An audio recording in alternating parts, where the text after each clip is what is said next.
الحمد لله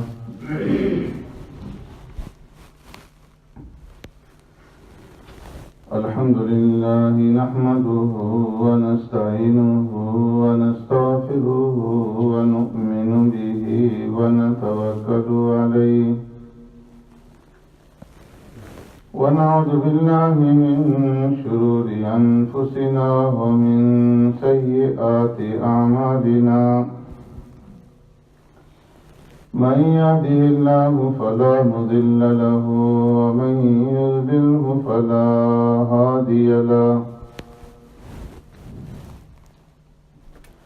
ونشهد أن لا إله إلا الله وحده لا شريك له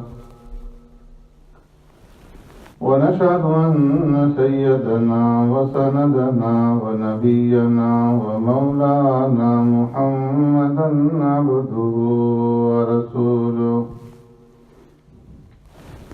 أرسله الله إلى كافة للناس بشيرا ونذيرا وداعيا إلى الله بإذنه وسراجا منيرا أما بعد فقد قال الله تبارك وتعالى في القرآن المجيد والفرقان الحميد فأعوذ بالله من الشيطان الرجيم بسم الله الرحمن الرحيم يا أيها الذين آمنوا أنفقوا مما رزقناكم من قبل أن يأتي يوم لا بيع فيه ولا خلة ولا شفاعة والكافرون هم الظالمون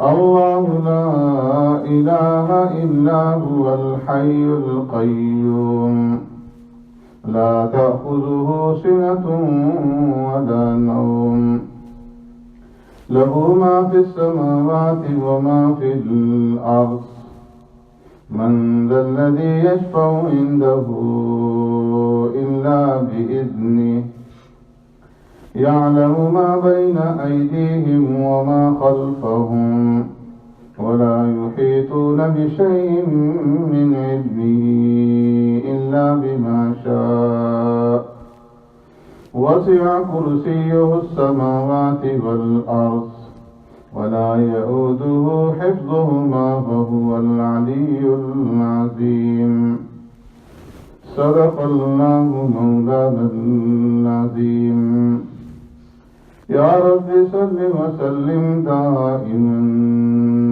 أبدا على حبيبك خير الخلق كلهم هو الحبيب الذي ترجى شفاعته بكل هول من الأهوال مقتحم يا أيها الذين آمنوا إيمان والو انفقوا مما رزقناكم خرج کرو اس میں سے جو ہم نے دیا تمہیں من قبل ان یأتی یوم اس سے پہلے کہ آ جائے وہ دن لا بیع فیہ جس میں کوئی خرید و فروخت نہیں ہوگی ولا خلۃ اور نہ کوئی دوستی ہوگی ولا شفاعہ اور نہ ہی کوئی سفارش ہوگی والکافرون هم الظالمون اور کافر ہی ظالم ہیں اللہ لا الہ الا ہو اللہ وہ ذات ہے کہ نہیں کوئی معبود مگر وہی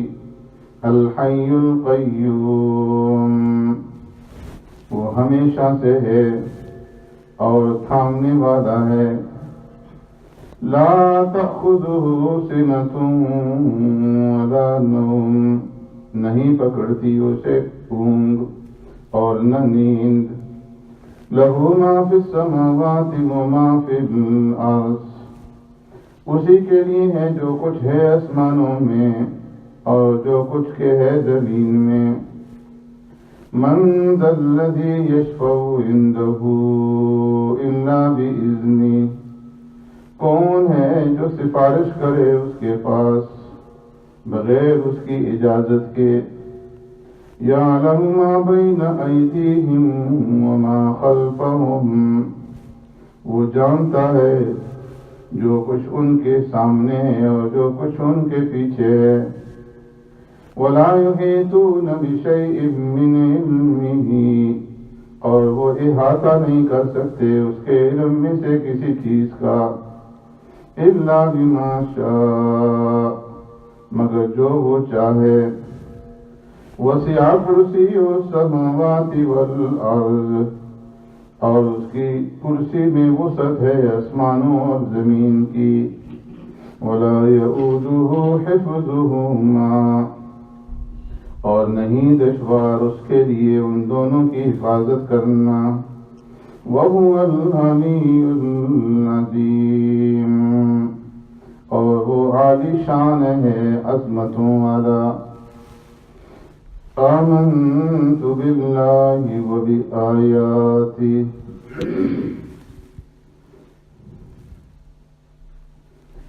میرے محترم دوستو، بزرگوں، بھائیو،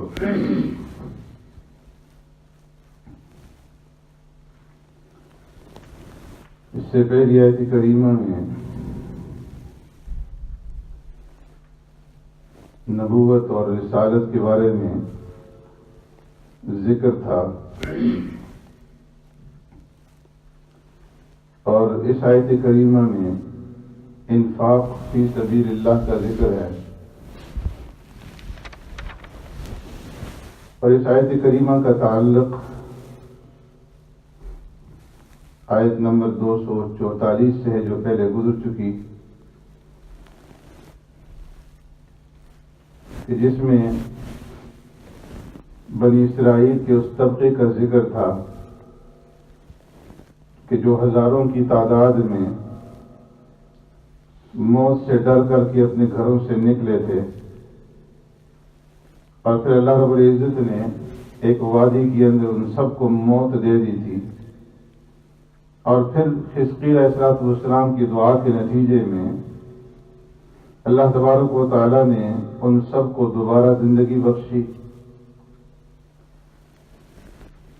تو اس کے اندر جہاد کا ذکر تھا.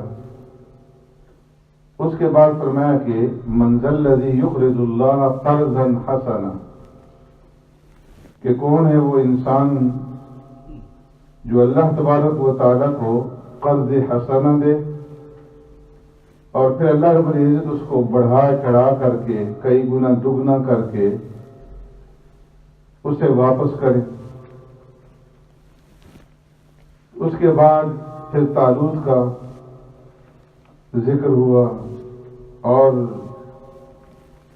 جہاد کا ذکر ہوا. تو اب اس کے بعد دوبارہ یا ایھا الذین آمنوا انفقوا سے من ذا الذی یقرض اللہ قرضا حسنا کے اندر جو حکم دیا گیا تھا اسی کی طرف اور ہے، اسی کی طرف دوبارہ لوٹایا جا رہا ہے اس بات کو کہ ایمان والو اللہ کے راستے میں خرچ کرو. سورہ بقرہ قرآن کریم کی سب سے بڑی سورت،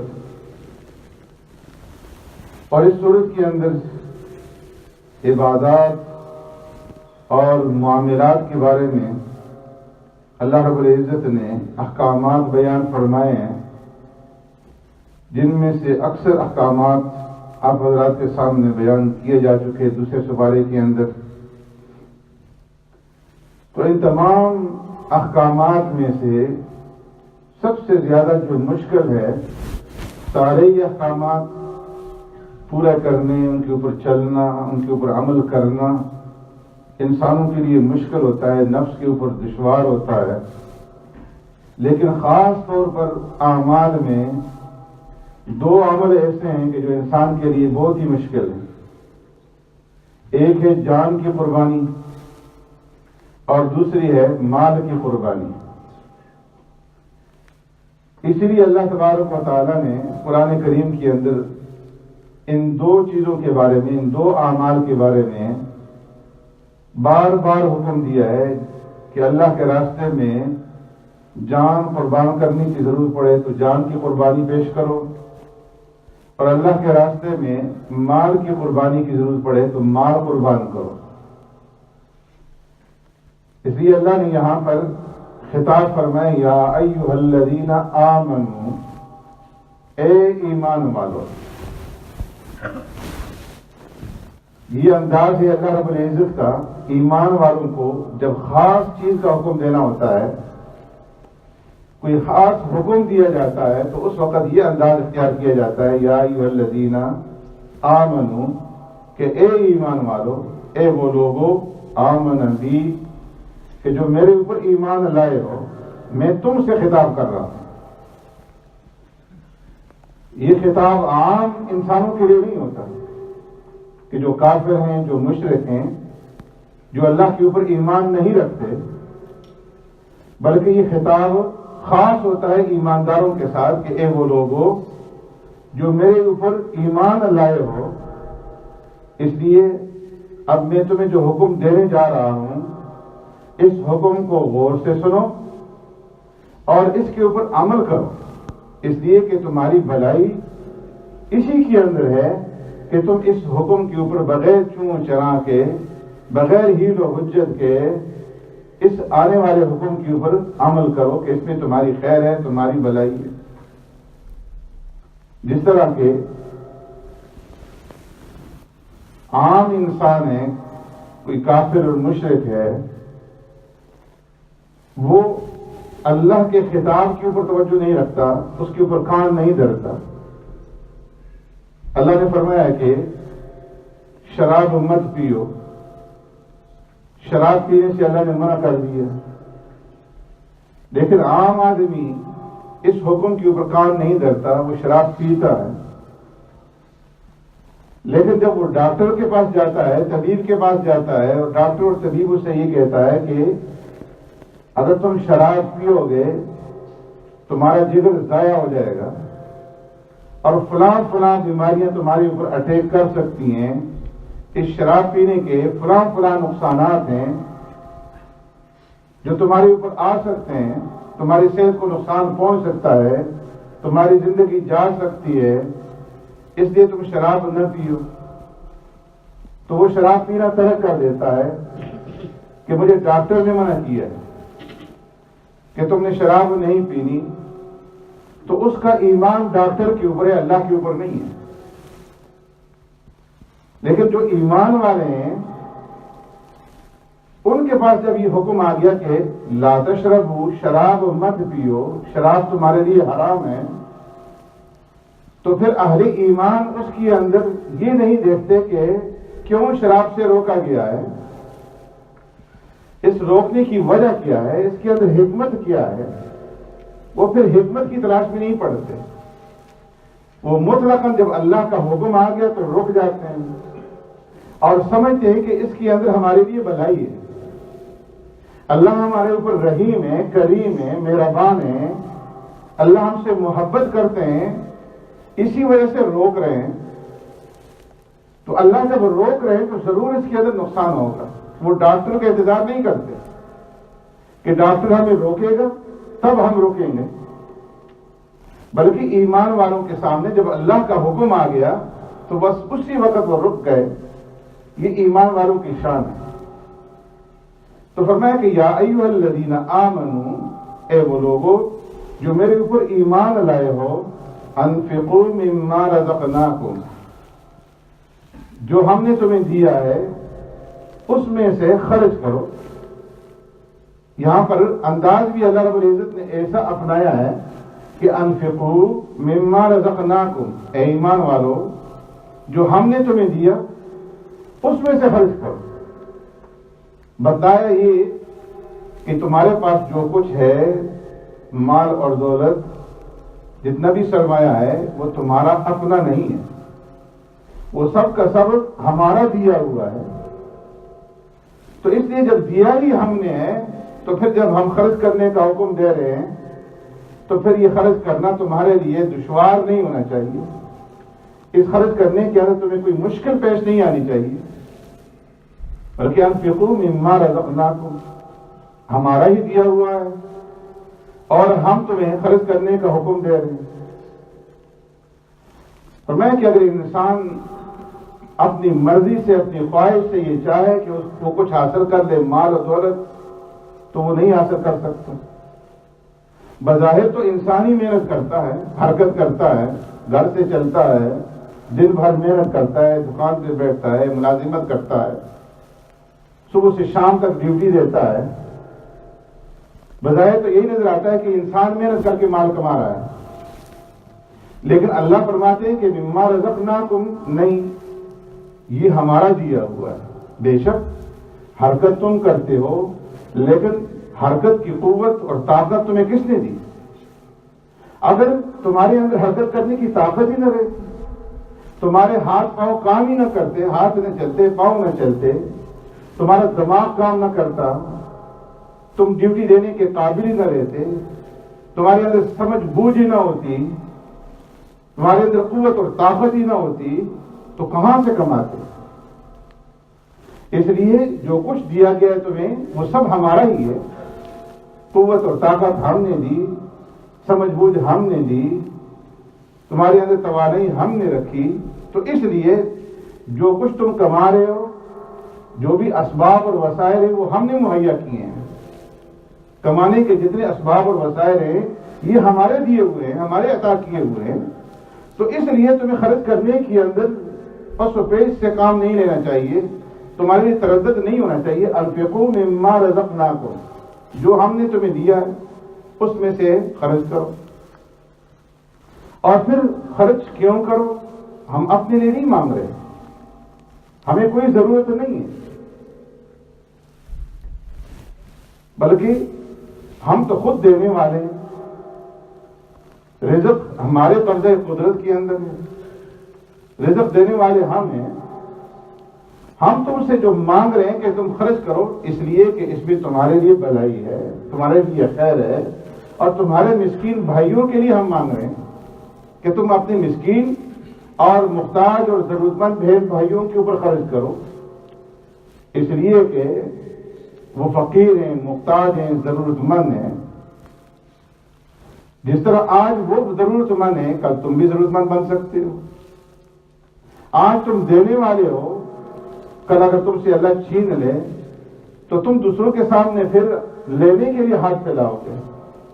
تو جب اللہ نے تمہیں دیا ہے تو اس دیے ہوئے میں سے انفقوا، خرچ کرو.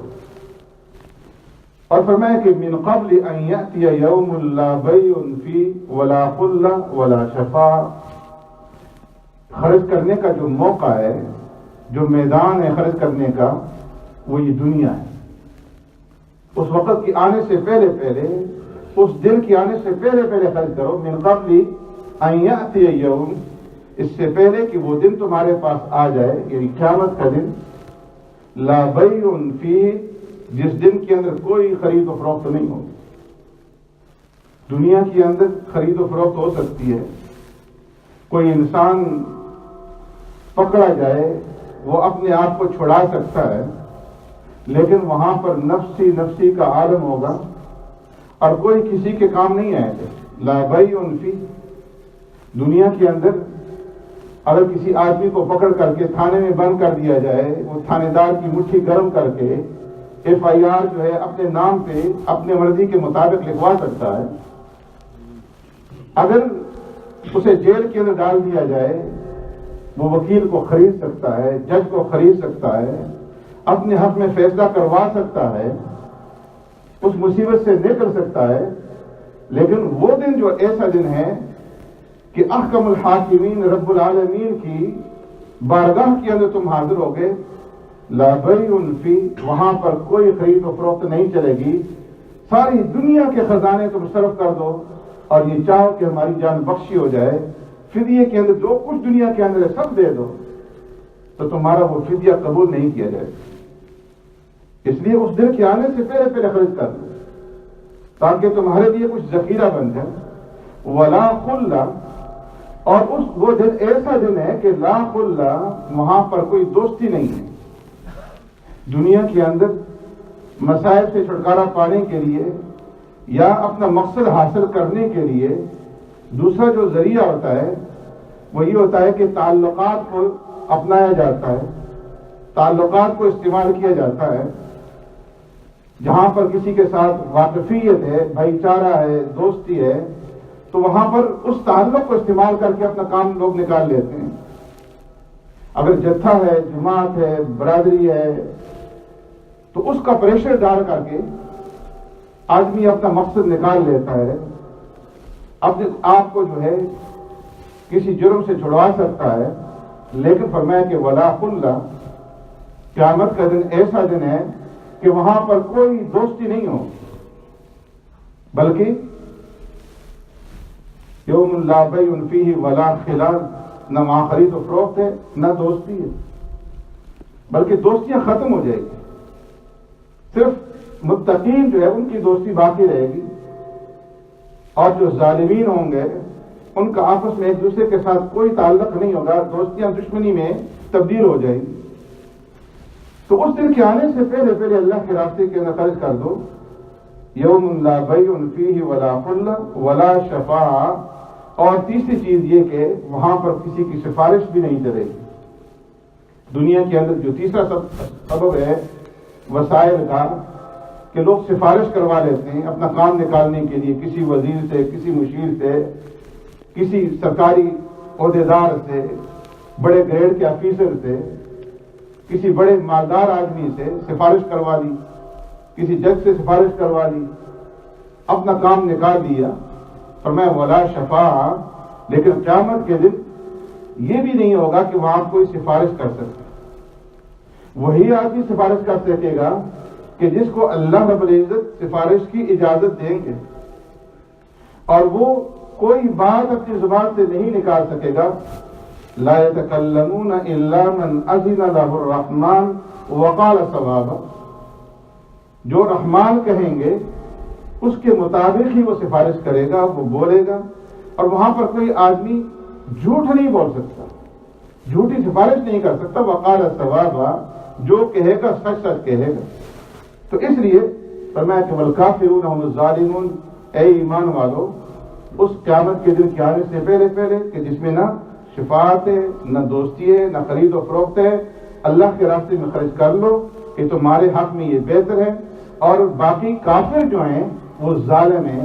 بعض مفسرین نے فرمایا کہ یہاں پر کافرون سے مراد زکوٰۃ کے انکار کرنے والے ہیں، اور زکوٰۃ کا انکار کرنا اس کو کفر کے ساتھ تشبیہ دی گئی. اسی لیے فاروق اعظم رضی اللہ تعالیٰ عنہ نے جب سیدنا صدیق اکبر رضی اللہ تعالیٰ عنہ سے سفارش کی، اس دور کے اندر جب لوگوں نے زکوٰۃ دینے سے انکار کیا تو عرض کیا کہ اے خلیفہ رسول، ذرا نرمی سے کام لیجیے، اپنا ہاتھ نرم رکھیے کہ یہ لوگ جو ہے کہیں دین سے پھر نہ جائیں. تو صدیق اکبر رضی اللہ تعالیٰ نے فرمایا کہ عمر، تم زمانہ جاہلیت کے اندر تو اپنے کفر کے اندر بڑے مضبوط تھے، بڑے نگر تھے، بڑے بہادر تھے، کیا اب تم جو ہے بزدل بن رہے ہو؟ تمہارے اندر کمزوری پیدا ہو رہی ہے؟ کیا ابو بکر زندہ ہو؟ اور جو لوگ رسول اللہ صلی اللہ علیہ وسلم کے زمانے میں زکوٰۃ کے اندر وہ رسی دیتے تھے جو اونٹ کے گلے میں ڈالی جاتی ہے، آج وہ رسی دینے سے بھی جو انکار کرے گا تو میں اس کے ساتھ بھی جہاد کروں گا. ابو بکر کی زندگی میں کوئی آدمی زکوٰۃ سے پیچھے نہیں ہٹ سکتا. تو فرمایا کہ والکافرون هم الظالمون، جب اللہ کی طرف سے خرچ کرنے کا حکم دیا جائے، چاہے وہ فرائض کی شکل میں ہو، چاہے وہ واجبات کی شکل میں ہو، یا صدقات نافلہ کی شکل میں ہو، انسان کو اس کے خرچ کرنے سے دریغ نہیں کرنا چاہیے. سبحانک اللہم و بحمدک، اشہد ان لا الہ الا انت، استغفرک و اتوب الیک.